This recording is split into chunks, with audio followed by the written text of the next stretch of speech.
Hello everyone! Welcome to Sally and Bytes. Today, we're going to learn how to connect Python with MySQL. In this video, we'll start from the basics, why Python-MySQL integration is so powerful, and then move step by step through setting up the environment, running database commands, performing CRUD operations, and even protecting your database with parameterized queries. Timestamps are available in the description, so feel free to jump to any section you need. Whether you're a beginner or preparing for exams, this session will give you everything you need to master Python-MySQL connectivity. Interface Python with SQL Part 1. So what is Python programming? Python is a high-level, interpreted programming language known for its simplicity and readability. Next, we have learned about SQL in the previous videos. So what is SQL? SQL, Structured Query Language. SQL is a domain-specific language used for managing, querying, and manipulating relational databases. Now, in this video, we are going to learn about interface of Python with an SQL database. So interface of Python with an SQL database means using Python code to connect an SQL database, such as MySQL, SQL Server, SQLite, etc., and perform operations on the data stored in the database tables. Python can be used in database applications. One of the most popular databases is MySQL. Python serves as a powerful tool for interacting with SQL databases, supporting operations like data retrieval, manipulation, and management. Through Python's DB API, Database Application Programming Interface, developers can seamlessly communicate with various databases, ensuring efficient data handling in application development. Python Database API supports a wide range of database servers such as Gadfly, MSQL, MySQL, PostgreSQL, Microsoft SQL Server 2000, Informix, Interbase, Oracle, Sybase, etc. Let's explore the Python and MySQL connectivity. First, you should understand about the Python front-end interface. Let's see the usage of the front-end. User interaction. Front-end interfaces in Python facilitate user interaction with the application. Graphical representation. They provide a graphical representation of the application's functionality, making it user-friendly. Input collection. Interfaces collect user input through forms, buttons, menus, etc. Output display. They display process data, results, or any other relevant information to the user. Event handling. Interfaces handle user events such as button clicks or menu selections. Validation. They often include input validation to ensure data integrity. Enhancing user experience. Front-end interfaces enhance the overall user experience of the application. Next, we explore the database, the backend. Here we use MySQL as the backend for the applications. Let's see the usage of the backend. Data storage. Databases store structured data persistently. Data retrieval. They allow retrieval of stored data based on various criteria. Data manipulation. Databases facilitate manipulation of data through querying, insertion, updating, and deletion operations. Data integrity. They enforce constraints to maintain data integrity, such as primary keys, foreign keys, and unique constraints. Scalability. Databases are designed to handle large volumes of data and support concurrent access. Security. They provide mechanisms for securing data access and ensuring confidentiality, integrity, and availability. Transactions. Databases support transactions to ensure atomicity, consistency, isolation, and durability, ACID properties. We all know that Python is a flexible, portable, easy to learn and modifiable language. So, we are integrating MySQL with Python interface for executing any database applications. Let's see the reasons to use Python for programming database applications. Programming in Python is more efficient and faster as compared to other languages. Python is portable. It is platform independent. Supports SQL cursors. Python takes care of the open and closed connections of the database to avoid further exceptions. Python supports relational database systems. Python database APIs, application programming interface, are compatible with various databases, so it is very easy to migrate and port database application interfaces. Our ultimate goal is to connect Python and MySQL. To do this, we need to install a connector. Let's see the step-by-step guide to install MySQL connector and connect it with Python. Step 1. Install Python if you haven't already. Ensure that Python is installed on your system. You can download Python from the official website, https://www.python.org/download/. You can check my previous video of how to download and install Python in your system. You can check the link in the description box given below. Step 2. Depending on the version of Python you have installed, open IDLE Python version XX. Here, I am opening IDLE Python 3.11, 64-bit, which I have installed in my system. Search for IdlePython 3.11, 64-bit, in the Start menu. Click on IdlePython 3.11, 64-bit to open it. Likewise, search and click for your Python version. You can look at the image on the right side for your reference. Step 3. Navigate to Python installation directory. Depending on the version of Python you have installed, navigate to the appropriate directory. You can do this by following the default installation path or the path where you installed Python manually. For example, if you installed Python 3.11 using the default settings, you might find it in one of the following locations. When clicked on IDLE Python 3.11, 64-bit to open it. Now we enter into this screen. Now click the File menu. In the File menu, click Open. You can get into the dialog box. Here, you can see the Python file path. Just right-click and copy. And press Cancel. Go to Windows Explorer. Paste the file path. Press the Enter key. When pressed Enter key, we get into this screen. Here you can see Scripts folder. Just double-click the Scripts folder. Now we get into this screen. File path includes Scripts folder. In the Scripts folder there is a file for pip. Now, click on the address bar and type cmd, press Enter key. When pressed Enter key, you will be directed to this screen. Look at the file path now.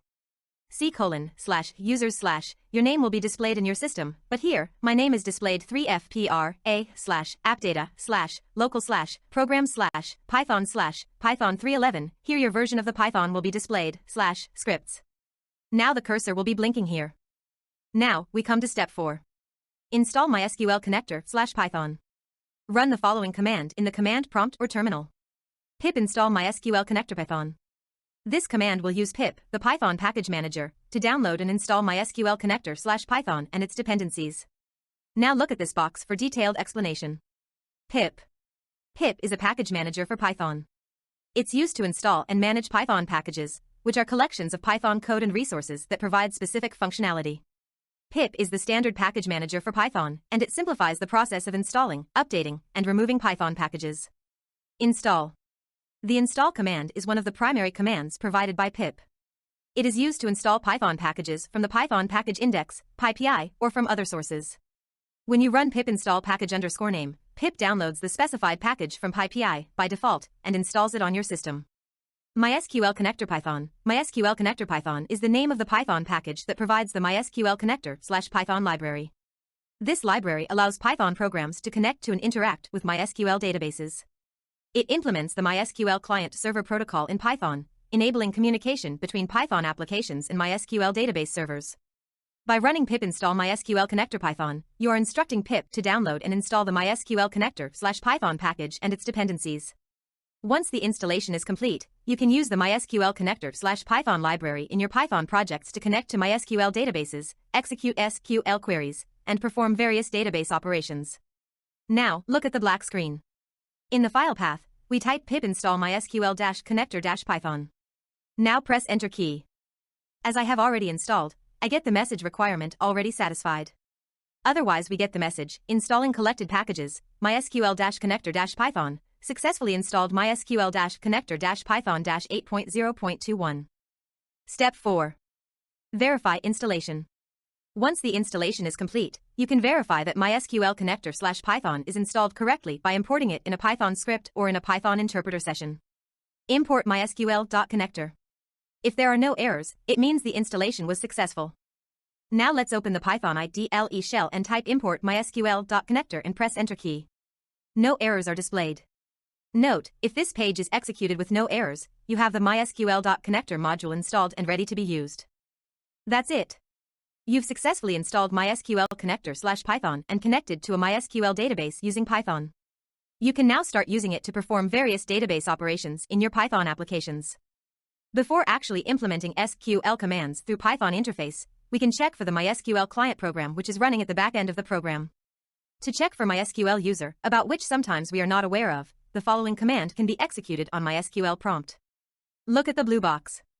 In the MySQL prompt, we type the statement, select current_user function semicolon. This MySQL query select current_user function retrieves the currently logged in user information. In this specific output, now, look at the yellow box. The result is displayed in a tabular format with a single column labeled current_user function. The value returned is root at localhost, which indicates that the current user logged into MySQL is root and is connecting from the local host.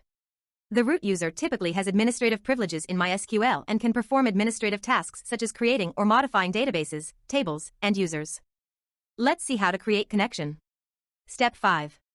Connect to MySQL server. Now that MySQL connector with Python is installed, you can use it to connect to your MySQL database. All Python database application interface (DB/API) modules implement a function. Module_name connect. This is an essential function required to connect to the database, which is MySQL in our case. So we write mysql.connector.connect. Here's a basic example of how to establish a connection. Now look at the green box. Import mysql.connector. This line imports the mysql.connector module, which is the MySQL connector/Python library. It provides a Python interface for interacting with MySQL databases. To establish connection, conn equals mysql.connector.connect. Here conn is a variable that stores the connection object returned by the mysql.connector.connect function. This connection object represents the connection established between your Python program and the MySQL database server. mysql.connector.connect function. This function is used to establish a connection to the MySQL server. It takes several parameters. Host, the hostname or IP address of the MySQL server. In this case, localhost indicates that the MySQL server is running on the same machine. User, the username used to authenticate with the MySQL server. Password. The password used to authenticate with the MySQL server. Database, optional, the name of the database to connect to. If provided, the connection will be set to this database upon successful connection. The mysql.connector.connect function returns a connection object, conn, that represents the connection to the MySQL server. You have to note that, replace localhost, your _username, your _password, and your _database with your MySQL server details. So, in a nutshell, this code establishes a connection to a MySQL database server running on localhost using the specified username, password, and optionally, the database name. Let's see the arguments required for connecting MySQL database with Python. Username. This is the username that you use to work with MySQL server. The default username for the MySQL database is root. Password. Password is given by the user at the time of installing the MySQL database. If you are using root, then you won't need the password. Host name. This is server name or IP address on which MySQL is running. Database name. It is the name of the database to which connectivity is to be established. Now we are creating the first program in Python script mode for establishing this connection. Open a new script file in Python, type the following script and run it. Look at the yellow box. We type the script import mysql.connector. This line imports the mysql.connector module, which provides Python support for MySQL databases. It allows you to interact with MySQL databases using Python code. Next line, we type the script, conn equals mysql.connector.connect, open brackets, host equals localhost in double quotes comma, user equals root in double quotes comma, password, watch out the password spelling. It should be PASSWD equals nishant in double quotes, close bracket. The password for accessing a MySQL database typically varies for each user account in the database management system. When you create a user account in MySQL, you assign a password to that account. Each user has their own unique username and password combination, which they use to authenticate themselves when connecting to the database. This line establishes a connection to the MySQL database running on the localhost server with the username root and password nishant. The mysql.connector.connect function is used to create a connection object, conn, through which you can interact with the MySQL database. The next line holds the script, print, conn. This line prints out the conn object, which represents the connection to the MySQL database. Now, press the Enter key. The output indicates that the connection has been successfully established. The string representation of the conn object shows that it is of type CMySQL connection, which is a connection object provided by the mysql.connector module. If the output as shown here is obtained, this signifies that the connection has been successfully established. In a nutshell, the code establishes a connection to a MySQL database using Python and prints out the connection object, confirming the successful connection. This connection can now be used to execute SQL queries and interact with the database. Now you can start querying the database using SQL statements. The following are the steps to be followed while connecting your Python program with MySQL. First, we open Python, then import the package required, import mysql.connector. Then, we open connection to database and create a cursor instance. Then, we execute the query and store it in result set and extract data from result set. Finally, we clean up the environment. The next step for interacting with MySQL through Python is to create a cursor object. It will let us execute all the queries we need. Thus, in order to put our new connection to use, we need to create a cursor object. It is a useful control structure of database connectivity. When we fire any data manipulation query to database, it is executed and the result set of records, is sent over the connection in one go. Although we may want to access data one row at a time, query processing cannot happen one row at a time, so cursor object helps us perform this task. The cursor object stores all the data as a temporary container of returned data and allows traversal so that we can fetch data one row at a time from cursor. So, come to the point, the cursor object in Python allows us to execute queries against a MySQL database, manage the result set, and fetch data efficiently, enabling effective interaction with the database. We need to create the object of a class called cursor that allows Python code to execute database commands in a database session. Cursors are created by the connection.cursor method. They are bound to the connection for the entire lifetime and all the commands are executed in the context of the database session wrapped by the connection. Establishing the connection with MySQL database requires the following steps to be executed. Look at the first line. We are importing the required module. Import MySQL.connector. This line imports the MySQL.connector module, which is necessary for connecting to and interacting with a MySQL database from Python. Here we are using try-except block. We use a try-except block to catch any potential exceptions that might occur during the database operations. If an error occurs, it will be printed to the console. Next, we are establishing connection. Connection equals mysql.connector.connect, open brackets, host equals your underscore host, user equals your underscore username, password equals your underscore password, database equals your underscore database, close bracket. Here, we establish a connection to the MySQL database using the mysql.connector.connect method.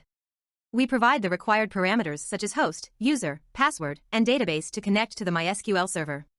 Next, we are creating cursor object. Cursor equals connection.cursor function. We create a cursor object using the connection.cursor method. The cursor object allows us to execute SQL queries and fetch results from the database. Next we are executing SQL query. Query equals select star from your underscore table, cursor.execute of, query. We define an SQL query as a string and then execute it using the cursor.execute method. In this example, we're selecting all columns from a table named your underscore table. Next we are fetching results if needed. Results equals cursor.fetchall function. If your query retrieves data, you can use methods like fetchall function to retrieve the results. This line is commented out in the provided code, but you can uncomment and use it as needed. Next we are closing cursor. Cursor.close function. After executing the query and fetching results, if needed, we close the cursor using the cursor.close method. It's good practice to close the cursor after you're done with your database operations. Next we are closing connection. Connection.close function. Finally, we close the database connection using the connection.close method. It's essential to close the connection once you're done with your database operations to free up resources and avoid potential issues. Next is the exception handling. Accept mysql.connector error as error : print error occurred. Format of error, we use a try-except block to catch any potential exceptions that might occur during the database operations. If an error occurs, it will be printed to the console. Interface Python with SQL Part 2. In the previous video, we learned how to establish connection using MySQL connector. Once the connection gets established, the next step is to create the new database in MySQL through Python. Let the new database be Academy. Before creating this database, Academy, let's check if this database already exists or not. Come on. What's the command? Now, look at the blue box. In the MySQL prompt, we type the command, show databases : press enter key. What can you see? Look at the yellow box. No database named Academy exists. So, let's now create a database named Academy. To create a new database Academy in MySQL through Python, the command is create database_name.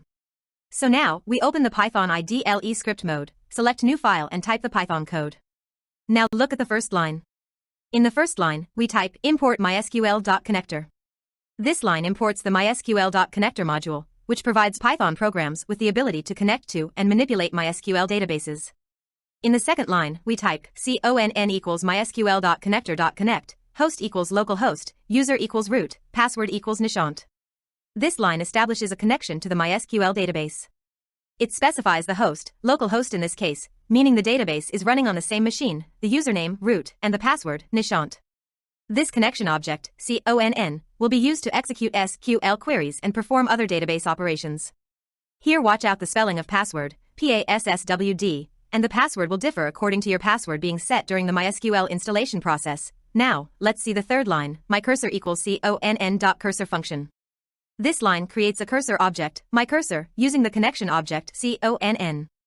A cursor is a control structure that allows you to traverse and manipulate the records in the database. It is used to execute SQL queries and fetch data from the result sets. Now, carefully look at the last line, myCursor.execute, open brackets, create database academy, in double quotes, close brackets. This line executes an SQL query to create a new database named academy. The execute method of the cursor object is used to execute SQL statements. In this case, the SQL statement is create database academy, which instructs MySQL to create a new database with the name academy. Now save and run the file. If no errors are found, the database academy has been successfully created. Now, let's check the creation of database academy by typing show databases command in MySQL prompt. Let's open MySQL. Look at the blue box. In the MySQL prompt, type the statement, show databases semicolon. Now press enter key. Now look at the yellow box. Yes, the database academy exists. Let's try to understand the Python MySQL database connection program. First one is the import MySQL.connector.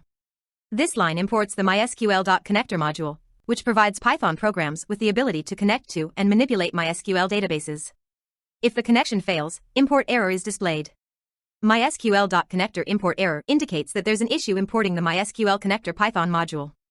MySQL.connector error object is used to show us an error when we fail to connect databases or if any other database error occurs while working with the database. For example, when username or password is wrong, access_denied_error occurs. Let's see this practically.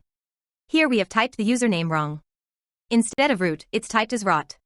When pressed enter key, you can see the error message below. This is the specific error message returned by the MySQL server. It states that the user rot is being denied access from the host localhost using the provided password. Next is MySQL.connector.connect function. In Python, the MySQL.connector.connect function is used to establish a connection to a MySQL database. This function is part of the MySQL connector Python package, which provides an interface for connecting to and interacting with MySQL databases from Python. This function accepts 4 required parameters: host, user, password, and database, which we have already discussed in the previous video. Next is the connect function. The connect method is used to establish a connection to the MySQL database from Python application and returns a MySQL connection object. Then we can use MySQL connection object to perform various operations on the MySQL database. Connect function can throw an exception. That is, database error.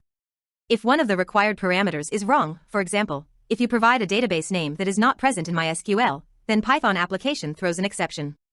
So, check for the arguments that you are passing in this function. Next one is conn.is_connected function. The conn.is_connected method is used to check if our Python application is connected to the database server or not. It returns true if the connection is currently active, meaning it's established and can be used to interact with the database server. If the connection is not active, it returns false. Checking if connection is active using conn.is_connected function. First open Python IDLE shell. Then click File menu and then click New File. You will enter into a new window. Here we can type the Python commands or statements. Checking if connection is active using conn.is_connected function. Now we have typed the statements in the Python shell. Let's see one by one in detail. In the first line, we are importing the MySQL.connector module, which is necessary for connecting to and interacting with a MySQL database from Python. In the next line, we are establishing a connection to the MySQL database using the MySQL.connector.connect method. We provide the required parameters such as host, user, password, to connect to the MySQL server. Next we are checking if the connection is active or not with conn.is_connection function inside the if and else condition. Now we have to save this Python file to run or execute. In the File menu, click Save As, and we save this Python program file named as demo1.py. Then press the Save button. Now, this file is saved as demo1.py. Now, we are going to run or execute the program. Here click Run on the menu bar. Now, click the Run module in the Run menu. What can you see here? Yes. We get the message connection is active in a new screen. Once connection is active, we can start executing SQL queries. Let's learn the next function, connection.cursor function. Connection.cursor is a method used to create a cursor object. A cursor is a database object that allows you to interact with the database by executing SQL queries and fetching results. We need to create the object of a class called cursor that allows Python code to execute database commands in a database session. Cursor objects interact with the MySQL server using a MySQL connection object. Next function is cursor function.execute function. The execute method associated with a cursor object is used to execute SQL queries against the connected database. A cursor in SQL and databases is a control structure to traverse over the records in a database. So, it is used for fetching the results. We get the cursor object by calling the cursor method of connection. An arbitrary number of cursors can be created. The cursor is used to traverse the records from the result set. Note: the execute method accepts arguments of SQL statements in string format that is enclosed in double quotes. Argument can be used in any one of the forms. Use SQL statements in triple quotes, along with semicolon, or use SQL statements without semicolon. We have verified creation of the Database Academy from SQL. Now, we are verifying creation of the Database Academy from Python. Let's take a new file and type the Python statements and save it. Let's see the statements one by one. In the first line, we type import mysql.connector. It imports the MySQL connector/Python library, allowing Python code to interact with MySQL databases. In the second line, conn equals mysql.connector.connect function establishes a connection to the MySQL database running on localhost with the username root and the password Nishant. The mysql.connector.connect function returns a connection object, conn, representing the connection to the database. In the third line, we type myCursor equals conn.cursor function, which creates a cursor object, myCursor, from the connection, conn. Cursors are used to execute SQL queries and iterate over the results. In the fourth line, we type myCursor.execute, show databases. This executes the SQL query show databases, which retrieves a list of all databases on the MySQL server. In the fifth line, we use the for loop statement. For x in myCursor : it iterates over the cursor myCursor, which fetches each row of the result set returned by the show databases query. That is for loop has been used to traverse among all the databases present inside MySQL using the cursor object myCursor. In the last line, we type print x. It prints each row of the result set, which represents a database name. So, this code demonstrates how to connect to a MySQL database, execute a query, and process the results using Python's mysql.connector library. Now, we save the file to execute it. Now, when we run this Python code, we get the output display of all the databases present in the MySQL in front of Python shell. The new Database Academy is also present here. Our next step is to create a table inside this Academy database through Python shell. Let's take a new file and type the Python statements to create a table. This is a Python script that utilizes the mysql.connector module to connect to a MySQL database and create a table named student within the Academy database. Look at line 1. We type the statement import mysql.connector. This imports the mysql.connector module, which provides the necessary functions and classes to interact with a MySQL database using Python. In line 2, it establishes a connection to the MySQL database. It specifies the host, in this case, localhost, username, root, password, Nishant, and the database name, Academy, to connect to. Adjust these parameters according to your MySQL server setup. In line 3, it creates a cursor object, myCursor, that allows you to execute SQL commands through the connection, conn. The cursor is a control structure that enables traversal over the records in a database. In line 4, it executes an SQL command to create a table named student within the Academy database. The table has 4 columns, roll number, an integer with a maximum length of 5 digits, specified as the primary key, name, a variable character string with a maximum length of 15 characters, age, an integer, and city, a character string with a fixed length of 15 characters. Now save this file. The file is saved, and when you run the file, you will get into this screen and no errors are displayed. This means the table candidate has been successfully created. Now open MySQL command prompt. Each time you enter into MySQL, you have to enter with your password. Now, look at the blue box. In the MySQL prompt we type use Academy semicolon. This command selects the Academy database for use, meaning that subsequent operations will be performed within this specific database. When pressed enter key, we get the message database changed. This message confirms that the database has been successfully changed to Academy. Now, look at the yellow box. In the MySQL prompt, we type the statement desk candidate semicolon. This command is used to describe the structure of the candidate table within the Academy database. It provides information about the columns, fields, in the table, including their names, data types, and any additional attributes such as whether they allow null values or if they are part of the primary key. When pressed Enter key, look at the red box. The output shows the structure of the candidate table with 4 columns. Roll number.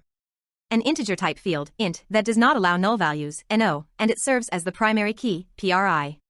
Name. A variable character type field, varchar, with a maximum length of 15 characters, allowing null values, yes. Age. An integer type field, int, allowing null values, yes. City. A character type field, char, with a length of 15 characters, allowing null values, yes. This can also be done directly from Python shell. Come on, let's see how it works. Let's check if the created table candidate exists in MySQL using Python interface. Open the Python shell. Click File New File. Now we type the Python script. In the first line, import mysql.connector. This line imports the MySQL connector/Python module, which provides the necessary functions to interact with a MySQL database from within Python. In the second line, we establish a connection to the MySQL database server running on the local host with the specified credentials, username, root, password, nishant, and specifies the database to be used as Academy. In the third line, a cursor object is created from the connection object. The cursor object allows executing SQL queries and fetching results. In the fourth line, we are executing the SQL query to show tables. The show tables SQL query is executed using the cursor object. This query retrieves a list of all tables present in the connected MySQL database. In the fifth line, we use a for loop. The code iterates over the result set returned by the execution of the show tables query. Finally, each iteration prints the name of a table found in the database. After typing the script, we save the file and run the file. When we run the file, we get into this screen. What can you see here? Yes, it displays all the tables present inside the database Academy by using for loop for traversing all the tables present inside it, and hence the output can be seen here as candidate, as only one table is created inside the Academy database. Similarly, we can implement any DDL, data definition language, commands in MySQL using Python. We will be discussing an important DDL command in SQL to modify the structure of the already created table, candidate using alter table command in Python script. We are going to add a new column marks in the candidate table. Let's open a new file in Python shell and type the Python script. The first 3 lines are the same as the previous Python code. So let's move on to the fourth line. Modifying the table with alter table query. The alter table SQL query is executed using the cursor object. This query modifies the candidate table by adding a new column named marks with a data type of integer, int, 3, specifies that the integer can have up to 3 digits. So, in this Python code, it establishes a connection to a MySQL database, executes an alter table query to modify the structure of the candidate table by adding a new column named marks, and then commits the changes to the database. Now save the file and run the file. Yes, no error is displayed, and the cursor is seen in front of Python shell starts blinking. It indicates that the structure of the table candidate has been successfully modified. This can be verified in MySQL by using desk candidate semicolon and also using Python shell. Let's see how it works. Let's open MySQL. Look at the yellow box. In the MySQL prompt, we type the statement desk candidate semicolon. This command is used to describe the structure of the candidate table within the Academy database. Now you can see the marks field included in the table candidate. To view the modified structure of candidate table using Python script, open a new Python file. Type the Python script. First 3 lines are repeated in all the Python code, and let's look at the fourth line. Executing the SQL query to describe table structure, the desk SQL command is executed using the cursor object. This command retrieves the structure of the candidate table, including the column names, data types, and any additional attributes. In the fifth line, we are using the for loop. The code iterates over the result set returned by the execution of the desk candidate query. Each iteration prints the information about a column in the candidate table, including its name, data type, whether it allows null values, etc. Now, let's save and run the file. Let's see how it works. The output is displayed on a new window or screen. What can you see here? Yes, we can see the structure of the table displayed in the form of tuple of strings. You can see the marks field also here on the last row, which we have modified recently.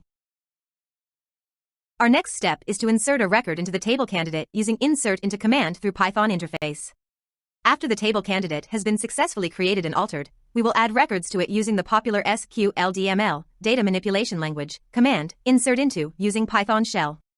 Let's open a Python shell. The first 3 lines are repeated in every code. So let's see the 4th line. It executes an SQL insert statement using the execute method of the cursor. The insert statement inserts a new record into the candidate table. The values being inserted are 1, Daniel, 16, London, 95. For storing string data type values, all the string values should be enclosed in single quotes. In line 5, after executing the insert statement, commit the transaction using the commit method of the connection. This saves the changes to the database permanently. Finally, in line 6, print the number of rows affected by the insert operation using the row count attribute of the cursor. Let's save the file and run the file. Let's see what happens. When we run the file, we get into this screen. What can you see? Record inserted. Let's verify if this record has been inserted or not using select statement in MySQL. In the MySQL prompt, we type the statement select star from candidate semicolon. This command selects all columns from the candidate table in the current database context. It retrieves all records and columns from the candidate table. The output displays the retrieved data in a tabular format with the column names roll number, name, age, city, and marks. There's one row of data in the result set, with the following values: roll number, 1, name, Daniel, age, 16, city, London, marks, 95. The cursor.rowCount is the property of cursor object that is used in the given program and shall return the number of records inserted, which is 1 in our case, since we have inserted only one record into the candidate table. We can also insert multiple records into the table candidate using Python interface. Open a new file in Python shell. Type the Python script. The first 3 lines are the same as the previous program. So we go to line 4, 5, 6, 7. Inserting records. Multiple SQL insert statements are executed using the execute method of the cursor object. Each insert statement inserts a new record into the candidate table. Each insert statement specifies the values for each column in the candidate table. For example, insert into candidate values, 2, Emily, 15, New York, 86, inserts a record with candidate roll number 2, name Emily, age 15, city, New York, and score 86. Similarly, other records are inserted with different values. Now look at the last line. Committing changes. After executing all the insert statements, the commit method is called on the connection object, CONN, to commit the changes to the database. Now we save and run the file. Let's verify if these multiple record has been inserted or not using select statement in MySQL. In the MySQL prompt, type the statement, select star from candidate semicolon. When pressed enter key, we can view 5 records with column names as roll number, name, age, city, and marks. Key points to remember. Insert and update operations are executed in the same way we execute select query using execute function. After executing insert or update query, we must commit our query using connection.object with commit function. For example, if our connection object name is CONN, we write conn.commit function. This statement is required to make changes in database permanently. Otherwise, no changes are made to the table. Interface Python with SQL Part 3. SQL is the language used to interact with the database. The SQL statements or commands that we type are the statements that are regarded as the instructions to the database. SQL provides different types if statements for different purposes. We have already discussed about DDL, DML, DQL in our previous video, Relational Database and SQL. Now, we are going to discuss about TCL. So, what is TCL? TCL is Transaction Control Language. TCL is used to manage transactions within a database. It includes commands like commit, to save changes, and rollback, to undo changes, ensuring the integrity and consistency of data in a database during transactions. TCL is Transaction Control Language. TCL is used to manage transactions within a database. What is a transaction? A transaction refers to a logical unit of work that is performed on a database.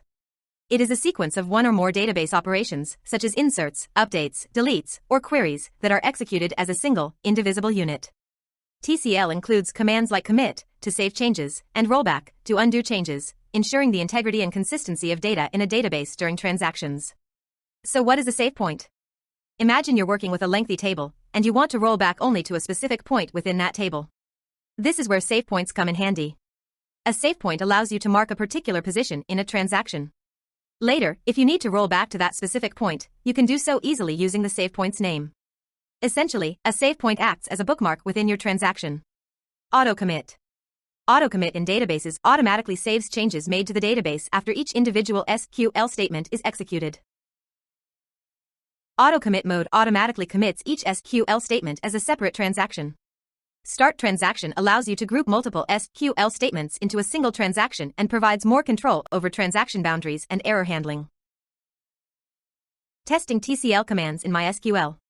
To test TCL commands, you typically have two options. Disable AUTOCOMMIT. You can disable AUTOCOMMIT to manually manage transactions using TCL commands. This allows you to group multiple SQL statements into a single transaction. Or, use Start Transaction. Alternatively, you can use Start Transaction to explicitly begin a new transaction, even if AUTOCOMMIT is enabled. This also allows you to group SQL statements into a transaction. Demonstrating a simple transaction where a single SQL operation is executed within a transaction and committed. Let's open the MySQL prompt. We shall use Start Transaction statement. Look at the blue box. In the MySQL prompt, we type the statement, start transaction, semicolon.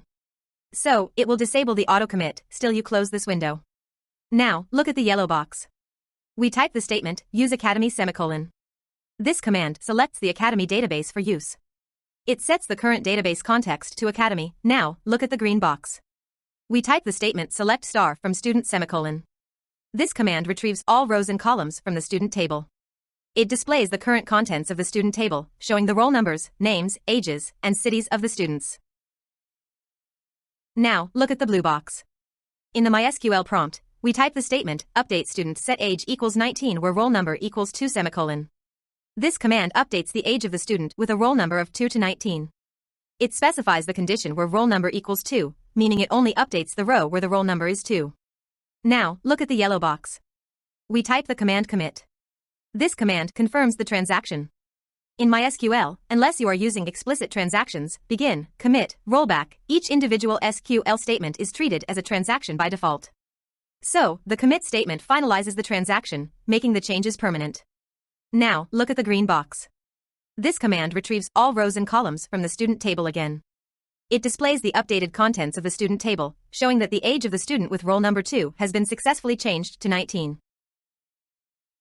This MySQL session demonstrates the usage of transactions with the start transaction and rollback commands. Look at the blue box. In the MySQL prompt, we type the statement, start transaction, semicolon.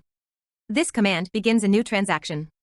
Transactions are used to group one or more SQL operations into a single unit of work that either fully succeeds or fully fails. When a transaction starts, MySQL retains the changes made by the transaction until they are either committed or rolled back. Now, look at the yellow box. We type the statement, update student set age equals 21 where roll number equals 5 semicolon. This command updates the age of the student with a roll number of 5 to 21.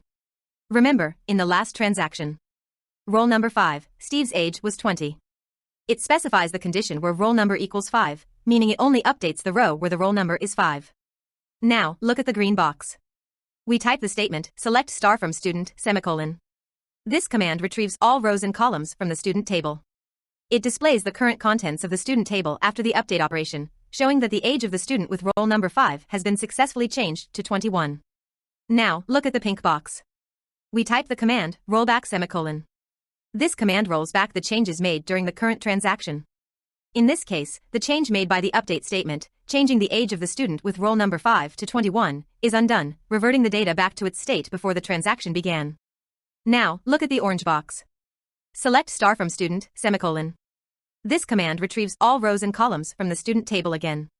It displays the contents of the student table after the rollback operation, showing that the change made by the update statement has been reverted, and the age of the student with roll number 5 is back to 20, as it was before the transaction started. Now again let's revise. The transaction started with the start transaction command, an update operation was performed, but then it was rolled back using the rollback command, ensuring that the changes made during the transaction were not permanently applied to the database. Introducing more complex transactions involving multiple SQL operations, using start transaction, commit, rollback and SAVEPOINT. Look at the blue box. In the MySQL prompt, we type the statement, start transaction, semicolon. This command begins a new transaction. Look at the yellow box. We type the statement, update student set age equals 22 where roll number equals 3 semicolon. This command updates the age of the student with a roll number of 3 to 22. Look at the green box. We type the statement, select star from student, semicolon. This command retrieves all rows and columns from the student table. It displays the current contents of the student table after the first update operation. Look at the pink box. We type the statement, SAVEPOINT update underscore SAVEPOINT semicolon. This command sets a save point within the transaction. Save points allow you to mark a point within a transaction to which you can later roll back. Look at the orange box. We type the statement, update student set age equals 21 where roll number equals 4 semicolon. This command updates the age of the student with a roll number of 4 to 21. Now, look at the blue box. We type the statement, select star from student semicolon. This command retrieves all rows and columns from the student table. It displays the current contents of the student table after the second update operation. The age of the student Emeka, with a roll number of 4 to 21. Look at the green box. We type the statement, rollback to update underscore SAVEPOINT semicolon. This command rolls back the changes made to the save point. In this case, it will revert the changes made after the save point was set. So, the update made for roll number 4 will be undone. Look at the orange box. We type the statement, select star from student semicolon. This command retrieves all rows and columns from the student table. It displays the current contents of the student table after the rollback operation. So what do we see here? The age of the student Emeka with roll number 4 is 16 now. Here is the previous screen. Look at the green box.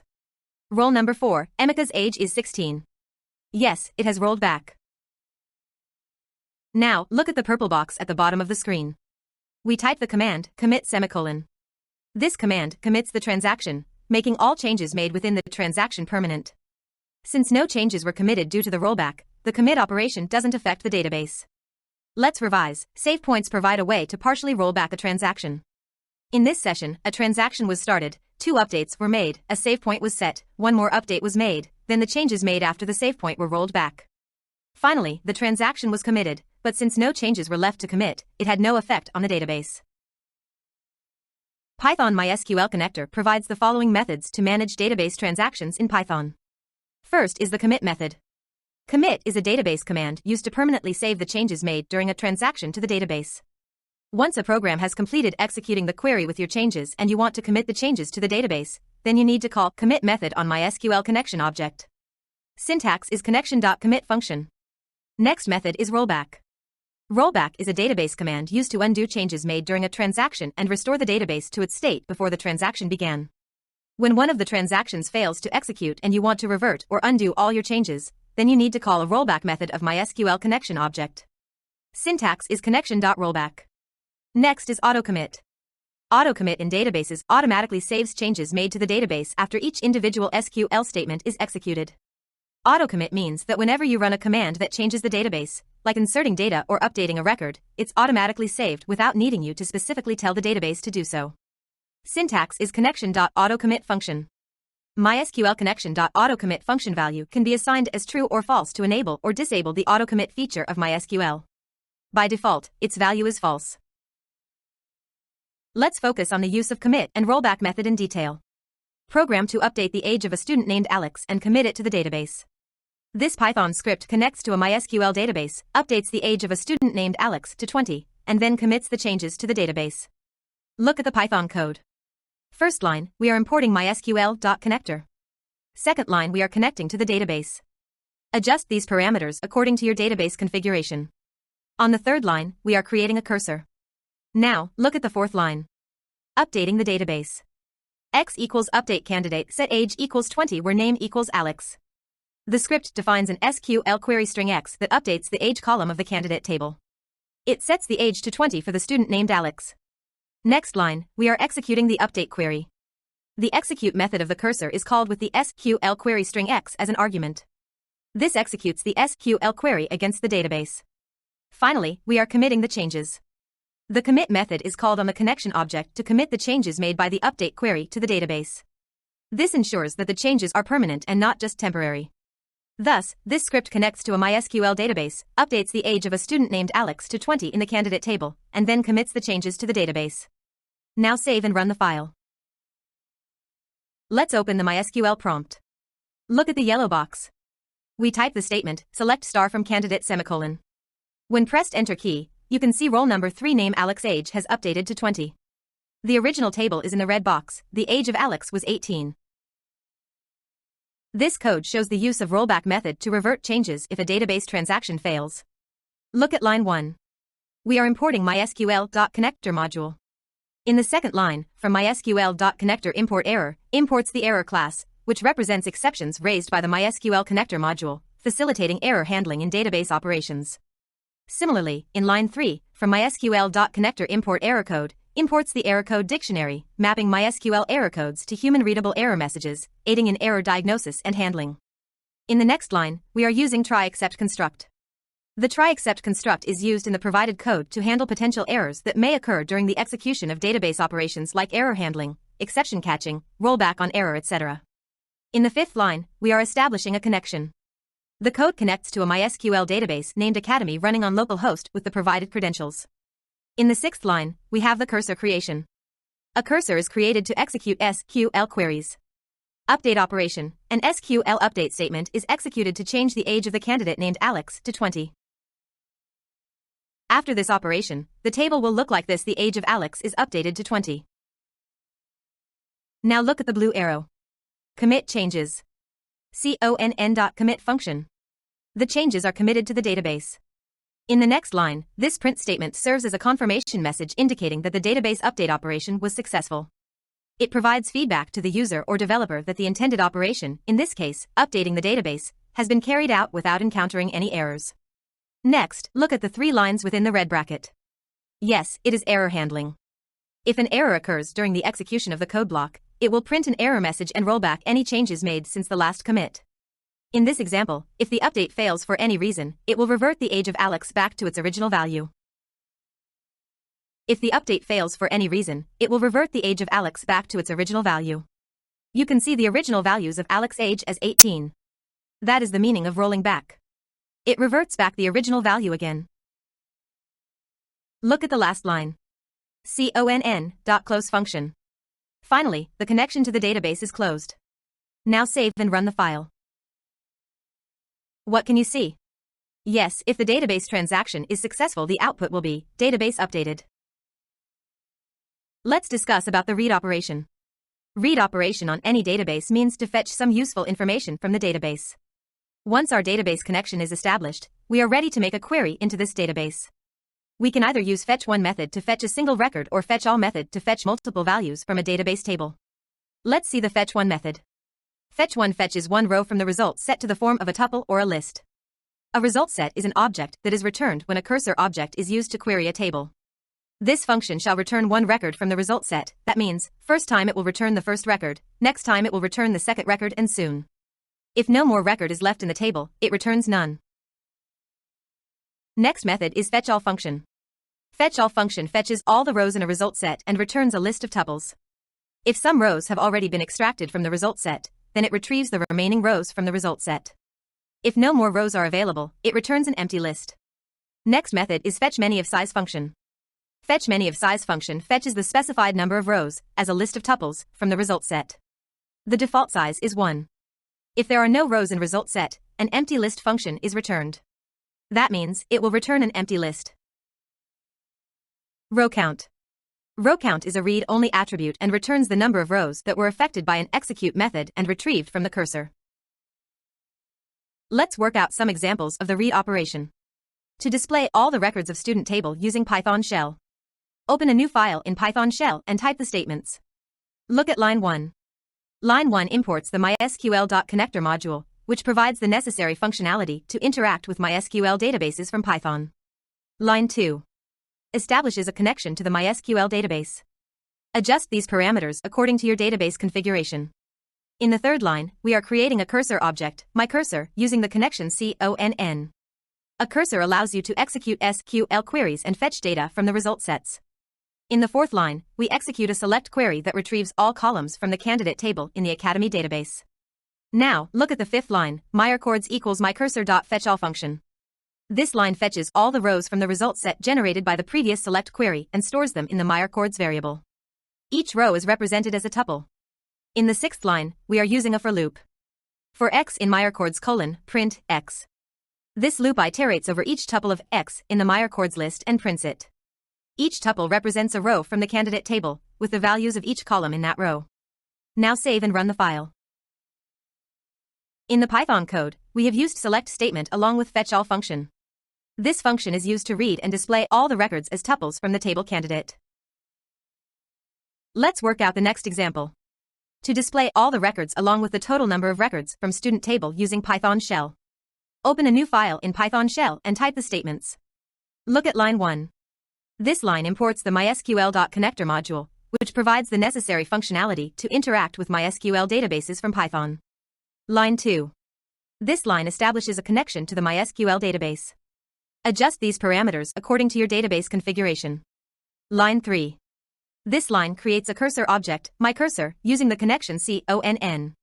A cursor allows you to execute SQL queries and fetch data from the result sets. Line 4.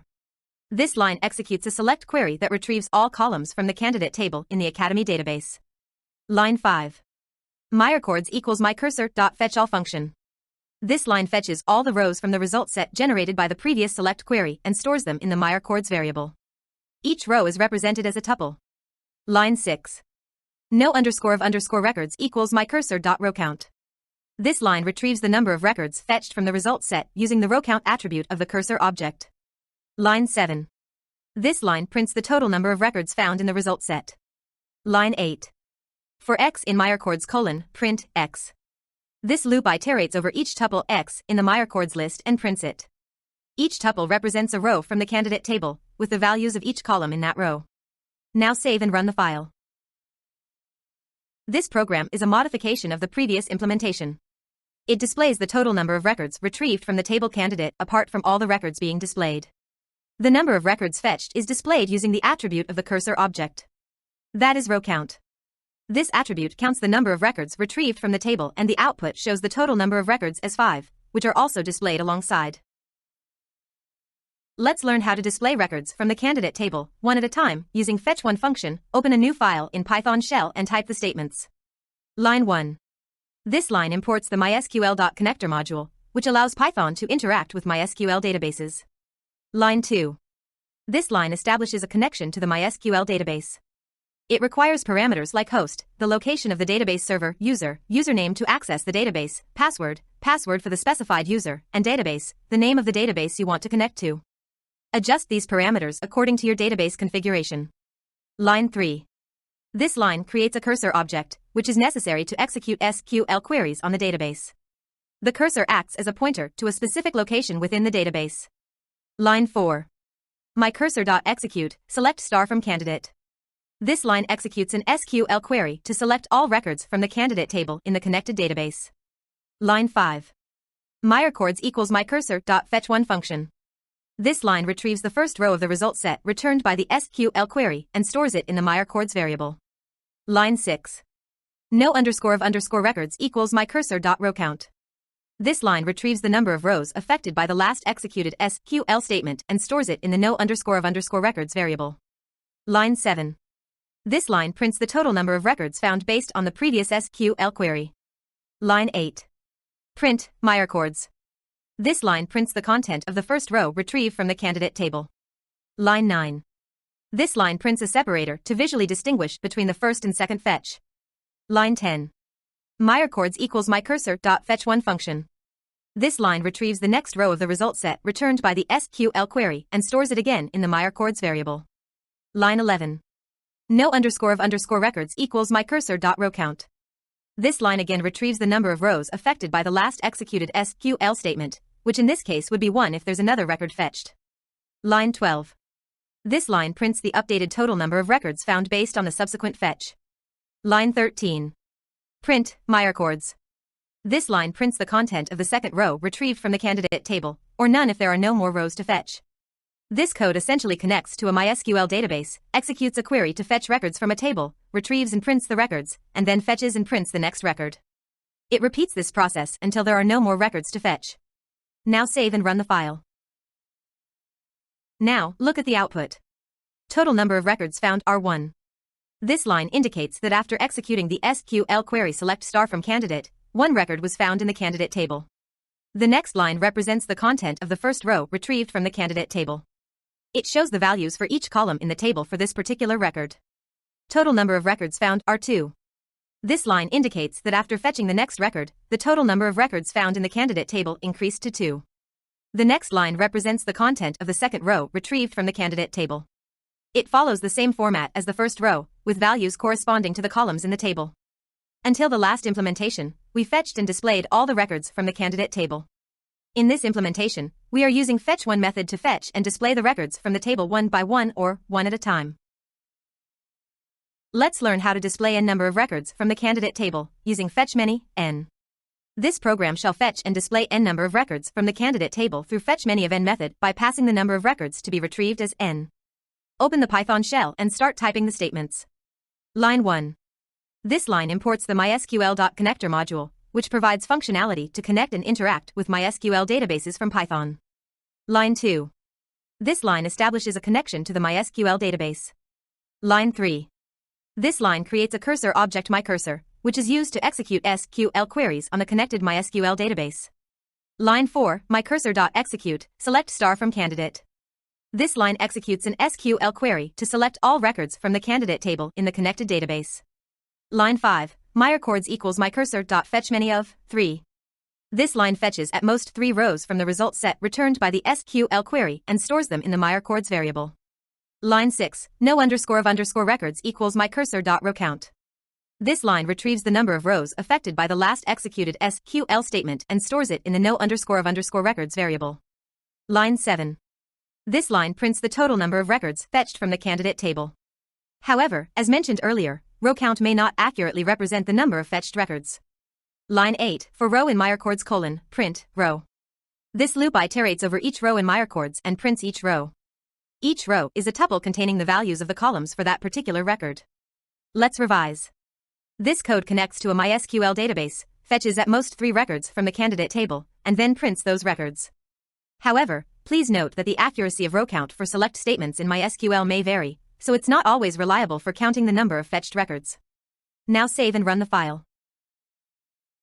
The output shows that 3 records were fetched from the candidate table, each with different candidate information. Each row of the output corresponds to 1 record fetched from the database. In this program, 3 has been passed as an argument to fetchmany method and hence, the output displayed shows first 3 records from the candidate table. We can retrieve selected records from the table using where clause in Python shell also in the same manner as is done in MySQL. Let's see an example. To implement where clause using Python interface. This is to be implemented using MySQL, select where statement in Python script. Let's open a new file in the Python shell and type the statements. Line 1. This line imports the MySQL.connector module, which provides functionality to connect and interact with MySQL databases from Python. Line 2. This line establishes a connection to the MySQL database. Line 3. MyCursor equals conn.cursor function. This line creates a cursor object myCursor, which is used to execute SQL queries on the connected MySQL database. Line 4. MyCursor.execute, select name, age, marks from candidate where city equals New York. This line executes an SQL query to select the name, age, and marks columns from the candidate table where the city column is equal to New York. Line 5. MyRecords equals myCursor.fetchall method. This line fetches all the rows returned by the SQL query executed earlier and stores them in the myRecords variable as a list of tuples. Each tuple represents a row from the result set, and each element within the tuple corresponds to a column in the result set. Line 6. For x in myRecords: print x. This loop iterates over each tuple in myRecords and prints it. Each tuple contains the values of the name, age, and marks columns for a candidate from New York. The output of this loop is a list of tuples, each representing a candidate's information, name, age, and marks, who resides in New York. The output will display the information of all candidates from New York with columns name, age, and marks. Each row will show the name, age, and marks of a candidate meeting the conditions specified in the SQL query. Now save and run the file. The output, Emily, 1586, corresponds to one of the rows fetched from the MySQL database based on the SQL query select name, age, marks from candidate where city equals New York. In the where clause, we have used city equals New York, that means, to fetch the records of all the students who are staying in New York City. Since there is only one record in the table that matches with the given criteria, it is displayed as shown on the screen. Interface Python with SQL Part 4. Let's learn about parameterized queries. SQL injection is a severe web application vulnerability that allows attackers to manipulate SQL queries. One of the most effective ways to prevent SQL injection is by using parameterized queries. So, what is SQL injection? SQL injection occurs when an attacker injects malicious SQL code into a web application's input fields. This manipulation can lead to unauthorized access, data theft, and data corruption. What are parameterized queries? Parameterized queries, also known as prepared statements, are a mechanism to separate SQL code from user input. Instead of directly embedding user inputs into SQL queries, parameterized queries use placeholders to represent the input data. In simple words, I explain to you. A parameterized query is like a fill-in-the-blank form for talking to a database. Instead of writing down all the details directly, you leave spaces, placeholders, for the specific information you want to provide later. This helps keep things organized and safe, like putting your name in a blank instead of writing it all over the place. It's a smart way to communicate with a database without accidentally letting bad stuff sneak in. Using parameterized queries offers several advantages. Protection against SQL injection. Parameterized queries prevent malicious code injection by treating user input as data, not executable code. Improved performance. Database systems can cache prepared statements, resulting in faster query execution. Reuse of queries. Parameterized queries allow reusing the same query with different parameters, reducing database load. To create a parameterized query, any of the following methods can be used. Concatenating dynamic variable to a query in which the values are entered, string template with %s formatting, string template with string format using curly braces and format function. In this method, a dynamic variable is created that fetches the output for the field and passes it to the query on the basis of which records are searched and displayed at runtime. Let's work out practically. Open a new file in Python shell and type the following statements. The first 3 lines are the same, like importing the MySQL connector, establishing the database connection, and creating a cursor object. Now, look at line 4. Roll number equals int of, input of, enter the roll number to search. This line prompts the user to input a roll number to search for in the database. It converts the input to an integer using int function. Line 5. Query equals select star from candidate where roll number equals plus str of, roll number. This line constructs an SQL query to select all columns from the candidate table where the roll number column matches the inputted roll number. Here, let's understand about the concatenating dynamic variable to a query. What do you mean by dynamic variable? The value of roll number is obtained from user input using the input function. This means that the value of roll number can vary based on user input. How is concatenating done? The str of roll number part converts the integer value of roll number to a string, which is necessary to concatenate it with the rest of the SQL query string. Concatenating dynamic variable to query means the string concatenation plus operator is used to combine the static part of the SQL query select star from candidate where roll number equals with the dynamic variable str of roll number, resulting in a complete SQL query string that will search for a specific roll number in the candidate table. Line 6. This line executes the SQL query constructed in the previous step. Line 7. MyRecord equals myCursor.fetchone function. This line retrieves the first row of the result set returned by the query and stores it in the myRecord variable. If there are no matching rows, myRecord will be none. Line 8. If myRecord not equal to none. This line checks if a record was found, myRecord is not none. Line 9, 10, 11. Print of myRecord. If a record was found, this line prints the record. Else, if no record was found, that is, myRecord is none, the execution proceeds to this line. Print, no such student found. This line prints a message indicating that no student with the specified roll number was found in the database. Now, save and run the file. Look at the pink box.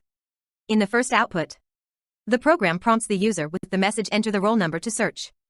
The user inputs 6 as the roll number. The program constructs an SQL query to search for a record in the candidate table where the roll number column matches the inputted roll number. In this case, the query would be something like, select star from candidate where roll number equals 6. The program executes the SQL query. Since there's no student with the roll number 6 in the database, the query returns no rows. So, the output no such student found indicates that there is no student with the roll number 6 in the candidate table of the database. Now, look at the yellow box. In the second output, the program prompts the user with the message enter the roll number to search. The user inputs 3 as the roll number. The program constructs an SQL query to search for a record in the candidate table where the roll number column matches the inputted roll number. In this case, the query would be something like, select star from candidate where roll number equals 3. The program executes the SQL query. Since there is a student with the roll number 3 in the database, the query returns a row containing the details of that student. So, the output, 3, Alex, 20, Chicago, 92, indicates that there is a student with the roll number 3 in the candidate table of the database, and their details are displayed accordingly. Now, look at the red box. This is for your reference. The MySQL Database Academy contains a table named Candidate with 5 records. Among these records, the third record is highlighted in a yellow box. String template with %s formatting. What does %s mean in a Python format string? The percentage symbol is used in Python with a large variety of data types and configurations. %s specifically is used to perform concatenation of strings together. It allows us to format a value inside a string. It is used to incorporate another string within a string. It automatically provides type conversion from value to string. The %s operator is put where the string is to be specified. The number of values you want to append to a string should be equivalent to the number specified in parentheses after the percentage operator at the end of the string value. Let's see an example for simple use of %s formatting. Open a new file in Python and type the following. Name equals Peter. This line declares a variable name and assigns it the string value Peter. Here, Peter is a string literal, meaning it's a sequence of characters enclosed within double quotes. Now we are appending or adding a string within a string. So look at the next line, print, open brackets, open double quotes, hey comma, %s exclamatory mark, close double quotes, percentage name, close brackets. This line prints a message to the console. Hey, %s, this is a string literal containing the message hey, followed by %s. %s is a placeholder indicating that a string value should be inserted here. %name, this part of the line is string formatting. The % operator is used to format the string. %name means that the value of the variable name should replace %s in the string. So, the value of name, which is Peter, will be inserted into the string at the %s placeholder. When print function executes, it replaces %s with the value of name, resulting in the output, hey, Peter, so, the final output of this code will be, hey, Peter. In this method, %s is used in place of values to be passed that define the search criteria on the basis of which records are retrieved at runtime. Let's work out practically. Open a new file in Python and type the following statements. The first 3 lines are the same, like importing the MySQL connector, establishing the database connection, and creating a cursor object. Now, look at line 4. Roll number equals int of, input of, enter the roll number to search. This line prompts the user to enter a roll number, which is then converted to an integer and stored in the variable roll number. Line 5. Query equals select star from candidate where roll number equals %s roll number, comma. This line constructs an SQL query to select all columns from the table named candidate where the roll number column matches the roll number entered by the user. The %s is a placeholder for a parameterized query, which helps prevent SQL injection attacks. The value of roll number is passed into the query using string formatting. Line 6, mycursor.execute, query. This line executes the SQL query constructed earlier using the execute method of the cursor object mycursor. Line 7, myRecord equals mycursor.fetchone function. This line retrieves the first row of the result set returned by the executed query and stores it in the variable myRecord. If no rows are returned, myRecord will be none. Line 8. If myRecord not equal to none colon. This line checks if a record was found, that is, myRecord is not none. Line 9, print, myRecord. If a record was found, this line prints the retrieved record to the console. Line 10, else colon. This line begins the else block, which means no record was found matching the provided roll number. Line 11, print, no such student found. This line prints a message indicating that no student with the provided roll number was found in the database. Now save and run the file. Look at the pink box. In the first output, the program prompts the user with the message enter the roll number to search. The user inputs 8 as the roll number. The program constructs an SQL query to search for a record in the candidate table where the roll number column matches the inputted roll number. In this case, the query would be something like, select star from candidate where roll number equals 8. The program executes the SQL query. Since there's no student with the roll number 8 in the database, the query returns no rows. So, the output no such student found indicates that there is no student with the roll number 8 in the candidate table of the database. Look at the yellow box. In the second output, the program prompts the user with the message enter the roll number to search. The user inputs 2 as the roll number.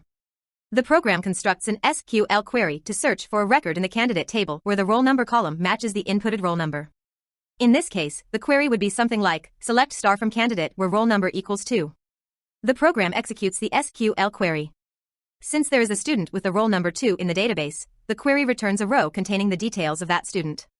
So, the output, 2, Emily, 15, New York, 86, indicates that there is a student with the roll number 2 in the candidate table of the database, and their details are displayed accordingly. Now, look at the red box. This is for your reference. The MySQL Database Academy contains a table named Candidate with 5 records. Among these records, the second record is highlighted in a yellow box. Multiple %s formatting. Multiple strings can also be appended within a single string using the %s operator. The strings are replaced in the order of their position in the brackets, wherever there is an %s sign. Let's see an example of multiple %s formatting. Open a new file in Python. Declaring string variables. Line 1. var1 is assigned the string value Peter. Line 2. var2 is assigned the string value surprising. Line 3. Formatting strings. This line prints a formatted string. %s is a placeholder indicating where to insert the values of var1 and var2. The % operator is used to format the string. It takes a tuple of values, var1, var2, that correspond to the placeholders %s. So, hello %s, thanks for your %s gift. %var1, var2 replaces %s with the values of var1 and var2, resulting in the string hello Peter. Thanks for your surprising gift being printed. So, the final output of this code will be, hello Peter. Thanks for your surprising gift. Let's use multiple conditions. Open a new file in Python and type the statements. The first 3 lines are the same, like importing the MySQL connector, establishing the database connection, and creating a cursor object. Now, look at line 4. Marks equals int of, input of, enter marks to be searched. This line prompts the user to input the marks they want to search for, and the input is converted to an integer. Line 5. City equals input of enter city to be searched. This line prompts the user to input the city they want to search for. Line 6. Query equals select star from candidate where city equals %s and marks greater than equal to %s %of city, marks. This line constructs an SQL query string to select all columns from the candidate table where the city matches the input city and marks are greater than or equal to the input marks. The %s placeholders are replaced with the values of city and marks using string formatting. Line 7. MyCursor.execute of query. This line executes the SQL query constructed earlier. Line 8. MyRecord equals MyCursor.fetchall function. This retrieves all the rows resulting from the executed query and stores them in the MyRecord variable. Line 9. Total_rec equals MyCursor.rowCount. This retrieves the number of rows affected by the last executed SQL statement and stores it in the total_rec variable. Line 10.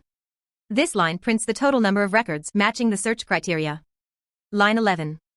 If total_rec not equal to 0, : This checks if there are any records matching the criteria. Line 12. If there are matching records, they are printed. Line 13, 14. Else : print, no such student found. If no matching records are found, this message is printed. Now save and run the file. Let's see the output. The script prompts the user to enter the marks to be searched. In this case, the user enters 92. Next, the script prompts the user to enter the city to be searched. The user enters Chicago. The script executes the SQL query select star from candidate where city equals Chicago and marks greater than 92. This query selects all columns from the candidate table where the city is Chicago and the marks are greater than or equal to 92. One record is found that matches the criteria. The output indicates that there is a total of 1 record matching the criteria. The record found is 3, Alex, 20, Chicago, 92. This means that there is 1 record where roll number 3, name Alex, age 20, city Chicago, marks 92. Finally, the script prints the record found, which contains the details of the candidate who matches the search criteria. Now, look at the red box. This is for your reference. The MySQL Database Academy contains a table named Candidate with 5 records. Among these records, the third record is highlighted in a yellow box. Next, we are going to learn about string template with string format curly braces and format function. Python's string format function is used for handling complex string formatting more efficiently. If we want to make generalized print statements in that case, instead of writing print statements every time we use the concept of formatting. The string format method formats the specified values and insert them inside the string's placeholder. The placeholder is defined using curly brackets. The placeholders can be identified using named indexes, price, numbered indexes, 0, or even empty placeholders. Let's see some examples demonstrating named indexes, numbered indexes, and empty placeholders. Named indexes. In Python, named indexes allow you to specify placeholders within a string and then fill in those placeholders with corresponding values using the format method. Open a new file in Python and type the statement. Now, look at the yellow box.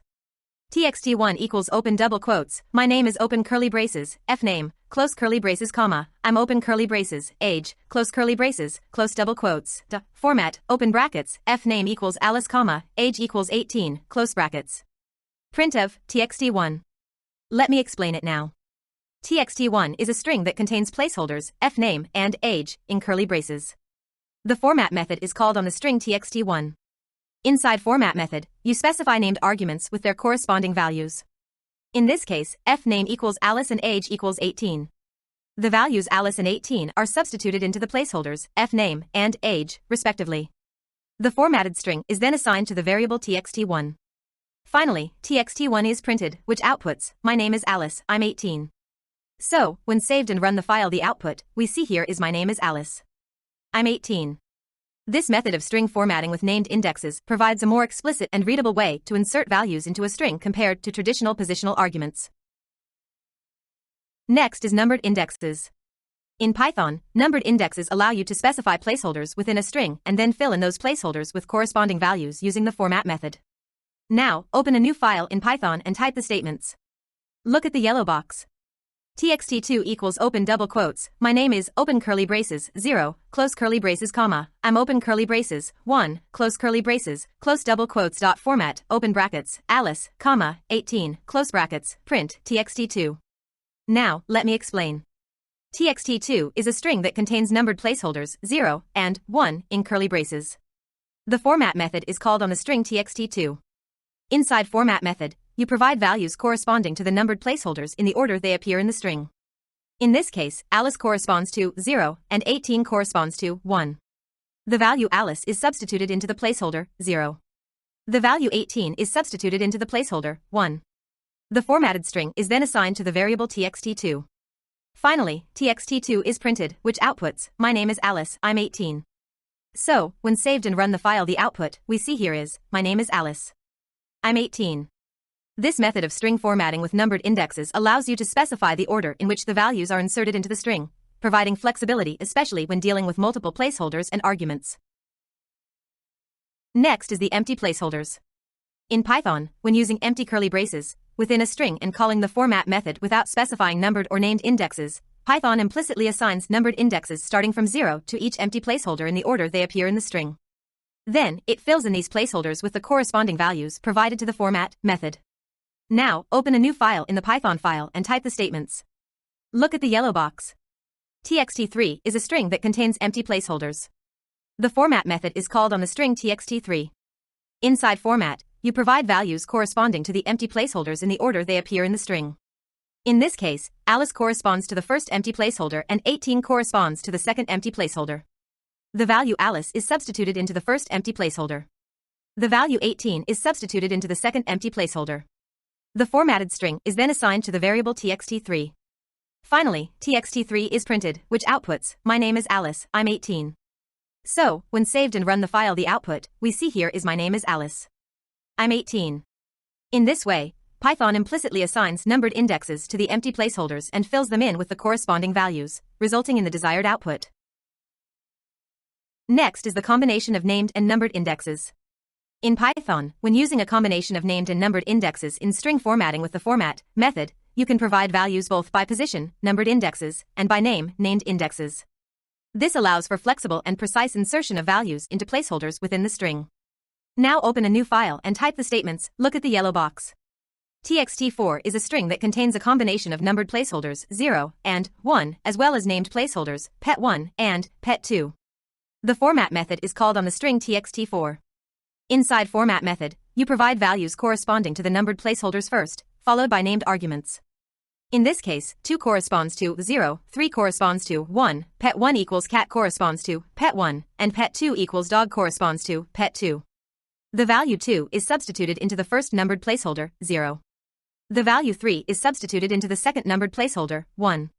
The named argument pet1 equals cat substitutes the pet1 placeholder with the value cat. The named argument pet2 equals dog substitutes the pet2 placeholder with the value dog. The formatted string is then assigned to the variable txt4. Finally, txt4 is printed, which outputs, I have 2 cats and 3 dogs. So, when saved and run the file, the output we see here is, I have 2 cats and 3 dogs. In this way, a combination of numbered and named indexes allows for precise control over the insertion of values into the string, providing flexibility and readability in string formatting. Let's learn how to use a single formatter. In Python, the format function is used to format strings.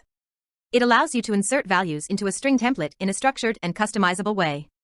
The format function takes one or more arguments, which are used to replace placeholders within the string. You can use numbered or named placeholders for more complex formatting needs. Numbered placeholders are replaced in the order they appear in the string, while named placeholders are replaced with corresponding keyword arguments. Let's see an example. In this method, in place of %s, we are using open and close braces empty placeholder and pass values to this placeholder by using format function. As an argument, we can give 0, 1, 2, and so on values, but it is optional. Example, open braces 0 close braces, open braces 1 close braces for value 1 and value 2 respectively. Let's open a new file in Python and type the statements. The first 3 lines are the same, like importing the MySQL connector, establishing the database connection, and creating a cursor object. Now, look at line 4. Roll number equals int of, input of, enter roll number to be searched. This line prompts the user to input a roll number to search for in the database and stores the input as an integer in the variable roll number. Line 5. Query equals open double quotes, select star from candidate where roll number equals empty placeholder close double quotes, dot format, roll number. This line constructs an SQL query string using string formatting. It substitutes the empty placeholder in the query string with the value of roll number using the format method. This is a common method of dynamically constructing SQL queries with user-provided values. Line 6. MyCursor.execute query. This line executes the SQL query using the cursor object. Line 7. MyRecord equals MyCursor.fetchone function. This retrieves the first row of the result set returned by the query and stores it in the variable MyRecord. If there are no matching records, MyRecord will be none. Line 7. If MyRecord not equal to none, this condition checks if MyRecord is not none, indicating that a matching record was found. Line 8. Print MyRecord. If a matching record is found, it prints the record retrieved from the database. Line 9. Else. If no matching record is found, this block executes. Line 10. Print no such student found. This line prints a message indicating that no student with the provided roll number was found in the database. So, when saved and run the file, the output can be seen here. Look at the red box. Enter roll number to be searched, 3. So the output displayed is 3, Alex, 20, Chicago, 92. Now, we are using multiple conditions. Searching a record on multiple conditions using string template with string format and format method. Open a new file in Python and type the statements. The first 3 lines are the same, like importing the MySQL connector, establishing the database connection, and creating a cursor object. Now, look at line 4. MRKS equals int of, input of, enter marks to be searched. This prompts the user to input marks to search for in the database and stores the input as an integer in the variable MRKS, line 5. CTY equals input, enter city to be searched. This prompts the user to input a city to search for in the database and stores the input in the variable CTY. Line 6. Query equals open double quotes, select star from candidate where city equals city and marks greater than equal to marks, close double quotes, dot format of, city equals CTY, marks equals MRKS. This line constructs an SQL query string using string formatting. It substitutes the placeholders, city, and marks, with the values of CTY and MRKS, respectively, using the format method. This dynamically constructs an SQL query based on user-provided values for city and marks. Line 7, MyCursor.execute query. This line executes the SQL query using the cursor object. Line 8, MyRecord equals MyCursor.fetchall function. This retrieves all rows of the result set returned by the query and stores them in the variable MyRecord. Line 9. Total_rec equals MyCursor.rowCount. This retrieves the total number of rows returned by the query and stores it in the variable total_rec. Line 10. This line prints the total number of records matching the search criteria. Line 11. If total_rec not equal to 0, this condition checks if there are any records matching the search criteria. Line 12. Print MyRecord. If there are matching records, it prints them. Line 13. Else. If no matching records are found, this block executes. Line 14. This line prints a message indicating that no student with the provided criteria was found in the database. So, now save and run the file. The output can be seen here. Look at the pink box. First input. Enter marks to be searched, 90, enter city to be searched, Mexico, total records matching the criteria are 0. In this case, the query executed against the database did not return any records that matched the criteria of having marks greater than or equal to 90 and belonging to the city of Mexico. Therefore, the output indicates that no such student was found. Look at the blue box. Second input. Enter marks to be searched, 90, enter city to be searched, London, total records matching the criteria are 1, Daniel, 16, London, 95. In this case, the query executed against the database returned one record that matched the criteria of having marks greater than or equal to 90 and belonging to the city of London. The record found is displayed, showing the details of the student whose marks are at least 90 and who lives in London. You can see the red box holding the candidate table with 5 records, for your reference. You can see record 1, Daniel, 16, London, 95, executing the query. Let's learn about inserting records dynamically using string format and format function. Open a new file in Python and type the statements. The first 3 lines are the same, like importing the MySQL connector, establishing the database connection and creating a cursor object. Now, look at line 4 onwards. Inserting records dynamically. The script enters a loop where it prompts the user to enter details for a new student record. The details include roll number, name, age, city, and marks. These details are captured through user input. Line 12. Constructing SQL query. Using string formatting with the format method, the script constructs an SQL insert query.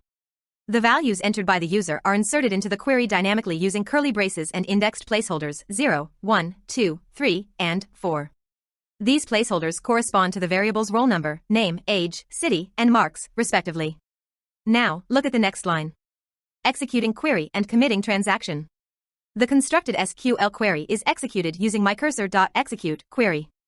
After executing the query, the changes are committed to the database using conn.commit function to make the insertion permanent, prompting user for more records. After each insertion, the script asks the user if they want to add more records. If the user enters Y, the loop continues, otherwise, the script exits. Now save and run the file. The code demonstrates a process where the user can continuously input student records, and the program dynamically inserts them into the database until the user decides to stop by entering something other than Y when prompted. You can look at the output, how records are inserted one by one. Now look at the red box, the values entered into the table candidate, for your reference. Delete operation is required when we want to delete some records from the table. Let's see how to delete all the records from the table candidate for roll number 7. Open a new file in Python and type the statements. The first 3 lines are the same, like importing the MySQL connector, establishing the database connection and creating a cursor object. Now, look at line 4. Executing a delete query. The cursor object myCursor executes an SQL delete query. This query deletes records from the table named candidate where the value of the roll number column is 7. The query is executed using the execute method of the cursor. Line 5. Committing the transaction. After executing the delete query, the changes made to the database are committed using the commit method of the connection object conn. This ensures that the changes are permanent and reflected in the database. Line 6. Printing the number of records deleted. The row count attribute of the cursor object myCursor contains the number of rows affected by the last SQL statement. In this case, it represents the number of records deleted by the delete query. This value is printed along with a message indicating the number of records deleted. So, now save and run the file. The output displayed is 1 record deleted. Now, you can open the MySQL prompt. Open the Database Academy and type the statement, select star from candidate semicolon and check the deleted record. Roll number 7, record is deleted. This is for your reference. Updating records in the table in Python SQL. Update operation on any table means to update one or more records which are already available in the table. Let's open a new file in Python and type the statements. The first 3 lines are the same, like importing the MySQL connector, establishing the database connection and creating a cursor object. Now, look at line 4. Age equals 16 and name equals Emily. These lines define variables age and name with values that will be used to update records in the database. Line 5. Data equals age, name. This creates a tuple data containing the values of age and name, which will be used in the SQL query as parameters for the update operation. Line 6. query equals update candidate set age equals %s where name equals %s. This defines the SQL query to update records in the candidate table. The %s placeholders will be replaced with the values in the data tuple when the query is executed. Line 7. MyCursor.execute of query, data. This executes the SQL query defined in query, passing the data tuple as parameters. The %s placeholders in the query will be replaced by the corresponding values in the data tuple. Line 8. CONN.commit function. This commits the changes made by the update operation to the database. Without this line, the changes would not be permanently saved. Line 9. Print MyCursor.rowCount records updated. This prints the number of records that were updated by the update operation. MyCursor.rowCount returns the number of rows affected by the last executed SQL statement. Now save and run the file. The output will be one record updated. Now, you can open the MySQL prompt. Open the Database Academy and type the statement, select star from candidate semicolon and check the updates Emily's record. The age of Emily was previously 15 and now it is updated to 16. This is for your reference. In the previous example, we updated the candidate records statically by passing the values to be updated in the program itself. To fetch the values at runtime, that is, dynamically, we can use parameterized query through string format, curly braces, and format method. Let's open a new file in Python and type the statements.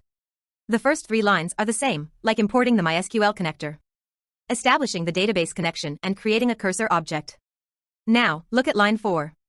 This line simply prints a message indicating that the script is about to update a student record. Line 5. Roll number equals int, input, enter roll number to update the record. This prompts the user to input a roll number to update the record and converts the input into an integer. Line 6.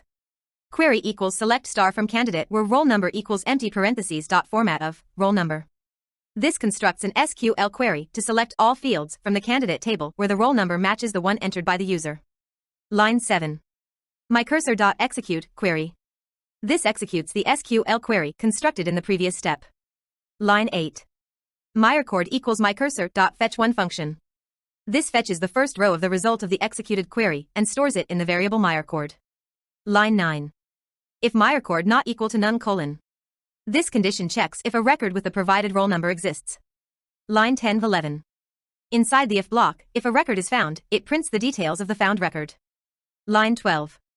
Asks the user if they want to update marks. Line 13-18.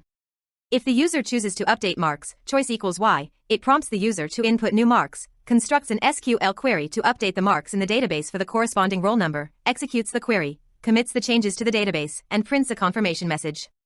Line 19.